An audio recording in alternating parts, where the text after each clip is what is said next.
Good Morning Business, le grand entretien. 7h42 sur BFM Business et sur AMC Découverte. C'est désormais l'heure du grand entretien que vous retrouvez désormais tous les jours à 7h42. Donc, notre invité aujourd'hui avec Raphaël Legendre, c'est Charles Marinakis. Bonjour. Bonjour. Bonjour Laure, le président de Century 21 France. Ça va mieux, Charles, sur l'immobilier. Une fin d'année 2024 en fanfare, notamment pour l'immobilier ancien. Ça va se poursuivre. Écoutez, normalement, ça devrait se poursuivre. C'est vrai qu'on avait débuté l'année un peu de manière poussive. C'était les conséquences d'une année 2023 extrêmement compliquée. Et puis, une bouffée d'oxygène, vous l'avez vu comme moi, la baisse des taux 3 fois dans l'année, ce qui est assez rare pour être signalé. Et puis, en même temps, tout le travail qui a été fait sur le terrain, par les agents immobiliers de manière générale, pour ramener aussi les prix à la raison. Parce que on s'en souvient, on l'avait dit aussi sur ce plateau, il y avait une flambée des prix, notamment dans certaines régions post-Covid. Et il a fallu ramener tout le monde un peu à la raison. Et c'est vrai qu'on a été boosté par la baisse des taux. Le combo magique, baisse des taux, baisse des prix. Voilà, exactement, voilà, c'est le combo magique. C'est-à-dire pour la première fois depuis longtemps, on s'est retrouvé dans une configuration ultra favorable, c'est-à-dire une vraie baisse des prix et pas un ajustement, une vraie baisse à deux chiffres des prix et puis une baisse très significative des taux. Voilà, donc là tout ça a réembarqué le marché des transactions et a permis aux Françaises et aux Français de se remettre en projet et de réaliser leurs projets immobiliers. Le gros du boom, c'est reparti au 4e trimestre. On vous avait reçu il y a quelques mois. On était au tout début, mais c'est plus 20%, c'est ça? Oui, c'est plus 20%. C'est assez inattendu, hein, si on se dit les choses avec beaucoup. C'est pas tous les jours qu'on a des progressions. Non, c'est pas tous les jours, mais écoutez, c'était un joli cadeau de Noël. On l'a pris comme ça. Ça nous permet de démarrer l'année avec le sourire et puis surtout avec beaucoup d'enthousiasme en 2025.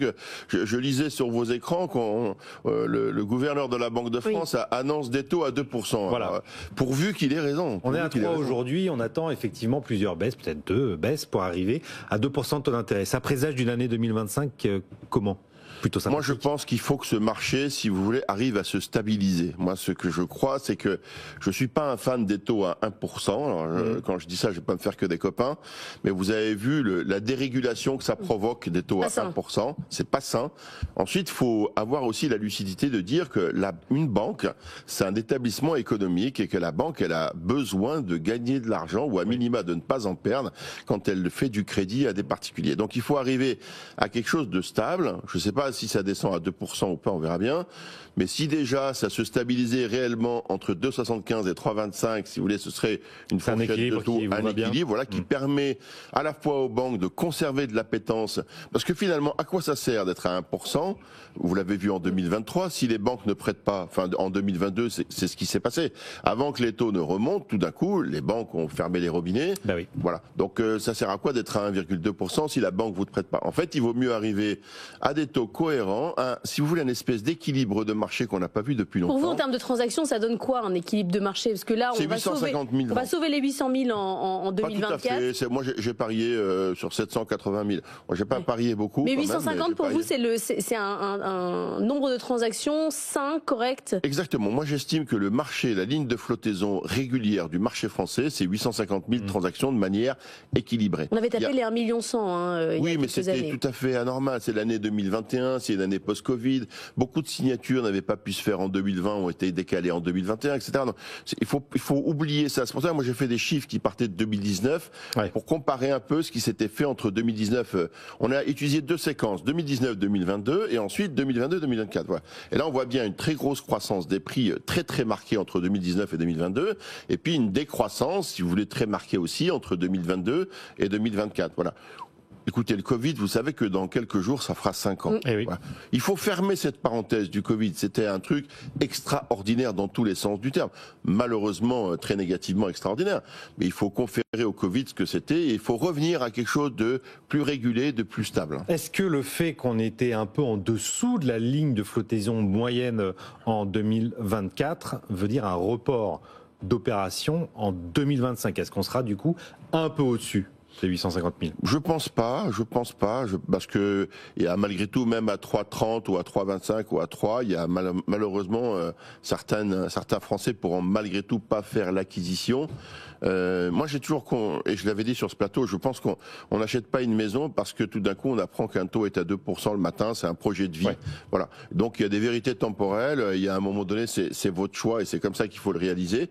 Mais non, je pense qu'il faudrait d'ailleurs pas qu'on se remette dans une situation de surchauffe. Moi, je préférerais qu'on reste. Vous savez, il y a 30,6 millions de résidences principales en France. Voilà. Si vous faites un taux d'à peu près 3%, ce qui est le taux normal de rotation, vous arrivez aux alentours des 900 000 ventes. Ça veut dire 850 000 ventes à la marge. Voilà. Alors, il y a aussi le contexte politique. Là, on voit que contrairement à ce qu'on aurait pu penser, ça n'a pas d'impact, ça n'a pas freiné les ventes puisque le dernier trimestre 2024 est très bon. Il y a toujours l'idée de la valeur refuge. Alors d'abord, il y a l'idée d'une valeur stable, si vous voulez, et je crois que plus la situation politique est dégradée, et on va difficilement faire pire qu'en ce moment, plus la pierre reste un référentiel, si vous voulez. Parce que typiquement, vous savez, la pierre, c'est si vous voulez faire de la plus-value artificielle, si vous voulez faire quelque chose de l'argent à court terme, faut pas aller dans la pierre. La pierre, c'est quelque chose qui se capitalise dans le temps. Et on sait que, grosso modo, moi j'ai fait le calcul, ceux qui ont acheté sur les 10 dernières années ont tous fait en moyenne entre 25 et 35% de plus-value virtuelle, évidemment, parce qu'il faut vendre pour pouvoir faire. Sont pas réalisés. Mais d'un point de vue capitalistique, si vous voulez, ils ont capitalisé sur leurs achats immobiliers. Alors moi, non seulement ça n'a pas freiné, et moi j'ai le sentiment que comme les Français, notamment en cette période de juin après la dissolution, moi aussi j'ai craint, pour être franc, je me suis dit oula, ça va être la catastrophe, ça va freiner, etc. Et en réalité, je crois que les Français se sont dit les taux ont déjà baissé 2 fois, on sait ce qu'on a. On ne sait pas ce qu'on va avoir dans le budget 2025. Ouais. Est-ce que les droits d'enregistrement, les fameux DTMO vont monter ou pas, les DMTO vont monter ou pas? Est-ce qu'on va imposer la plus-value sur la cession de la vente des résidences principales ou pas? Et moi, je crois qu'au contraire, si vous voulez, les Français ont dit, écoutez, un tien vaut mieux que 2, tu l'auras. Et ils ont remis leur projet en route en disant, on sait dans quelles conditions on peut acheter aujourd'hui. La cerise sur le gâteau, c'est qu'il y a une 3e baisse qui est arrivée. Donc ça a amplifié, si vous voulez, ce phénomène. Ça, c'est pas peur de l'incertitude fiscale qui, quand même, sur les droits, les frais de notaire, les DMTO, ça pouvait créer de l'incertitude. Oui, ça pèse parce que tout ce qui est de nature, si vous voulez, à réduire le pouvoir d'achat immobilier des Français, ça compromet le projet des couples et des uns et des autres, mécaniquement, si vous voulez. Voilà. Et là, pour le coup, la politique dont on aurait pu imaginer qu'elle freine le système, j'ai l'impression qu'elle l'a au contraire encouragé. Après, si je veux pas être très sympa avec les hommes politiques, nous, vous savez, on a eu 4 ministres du logement en 22 mois. Oui. Voilà. Là, vous avez gardé Valérie Létard, quand même. Oui, alors c'était un vœu de la profession. Moi, je ne connais pas Madame Létard, donc j'ai pas d'avis. Tout le monde me dit que c'est quelqu'un de très adapté, très professionnel. Je lui fais confiance bien volontiers, puis je crois que j'ai confiance dans mes confrères. Mais la réalité, si vous voulez, c'est qu'ils ont influencé en rien le marché. En rien. En quoi les 4 ministres du logement ont influencé le marché? Je parle de mon marché principal, c'est la transaction. Rien. C'est la BCE qui nous gouverne aujourd'hui. C'est la Banque centrale ou la Banque de France qui, au travers du Haut Conseil à la stabilité financière, au travers du taux d'usure et au travers des taux directeurs de la Banque centrale européenne, décide du pouvoir d'achat immobilier des Français. Voilà. Et les prix, bien sûr. Les prix, ça c'est notre job, les prix. Mais pour le reste, je suis obligé de constater que les ministres ont eu peu d'influence. Et les prix et les taux ont baissé. Est-ce que ça a permis d'augmenter la surface? Est-ce que les Français peuvent acheter plus grand aujourd'hui? Alors, dans certaines villes, c'est le calcul qui a été fait. Moi, ce que j'observe, c'est que dans le système d'autorégulation, les Français, pour ne pas renoncer à leur projet, parce que là, on était quand même dans une situation pas tout à fait équilibrée. Il faut bien comprendre que la baisse des prix n'a encore pas aujourd'hui compensé les taux.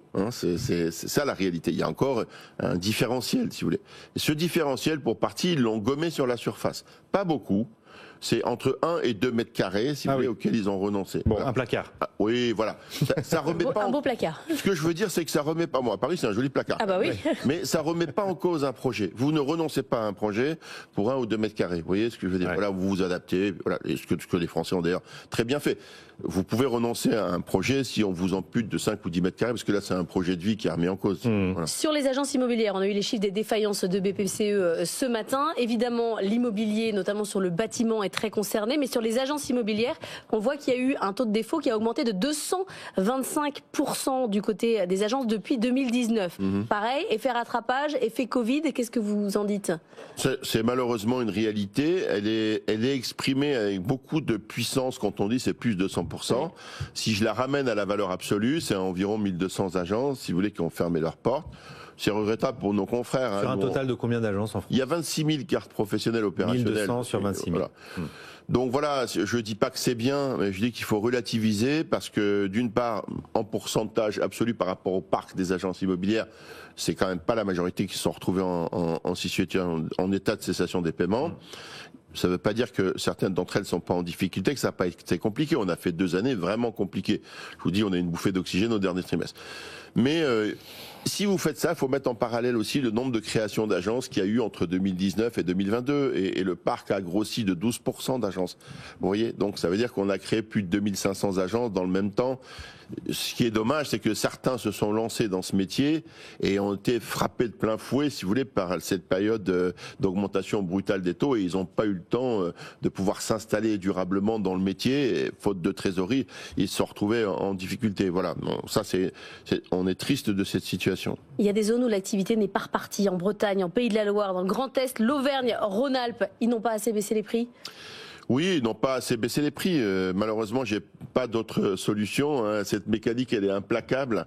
Ou alors, ils l'avaient trop augmenté dans la période post-Covid. Ouais. Pas impossible. Voilà. Mais je prends la Nouvelle-Aquitaine. Vous savez, entre 2019 et 2022, c'est plus 27% le prix. Plus 27%. Ouais. C'est-à-dire qu'en 3 ans, ça a pratiquement pris 30%. Là, ça vient de rebaisser d'entre 3,5 et 5%. Et vous voyez, c'était une absolue nécessité d'avoir cette régulation. Il y a des régions qui n'ont pas encore opéré cette régulation au niveau du prix, en tout cas pas de manière suffisante. Il faut qu'ils le fassent. Et là, il y a un danger qui nous guette. Il ne faudrait pas que de nouveau, lors la baisse des taux, entraîne une nouvelle hausse des prix. Parce que là, ça va rebloquer le marché. Ah oui, on va revenir à la case départ. Attention aux vendeurs. Oui, si vous voulez vraiment vendre, vous n'êtes pas obligé de le faire, hein, si vous avez une espérance de gain différée à long terme. D'abord, on ne sait pas si la Banque de France a raison ou pas, est-ce que ça va baisser ou pas les taux.